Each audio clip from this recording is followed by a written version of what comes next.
후비루가 있을 때 이제 음식물에 의해서 자극이 더 심해지면 분비물이 많아져서 불편하다는 환자분들은 되게 많으세요.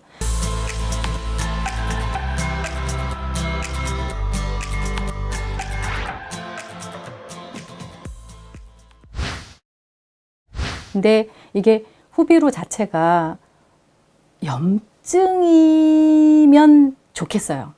염증이라고만 표현돼서 염증을 치료할 수 있는 방법으로 치료되는 후비루라면 이제 염증을 더 심하게 하는 어떤 행동이든지 다 이렇게 좀 병을 더 심하게 해주겠죠.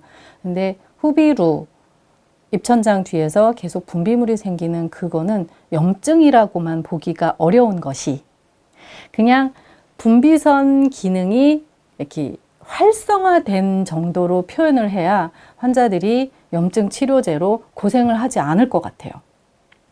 그러니까 이 그림을 보시면 사실은 입천장 뒤쪽에 이렇게 부어 있는 거거든요.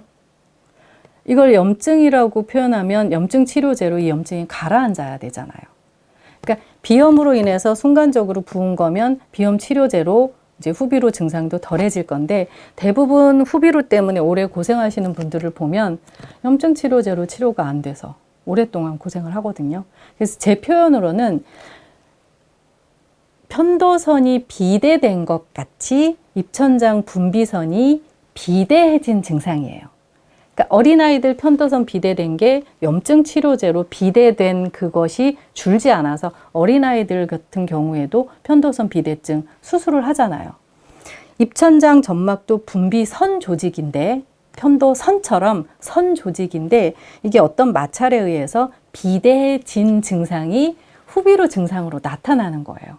그러니까 여기서 계속 분비물이 생기니까 분비선 기능이 비대해지면서 분비선 기능이 활성화가 되어 있기 때문에 계속 분비물이 흐르는 거잖아요.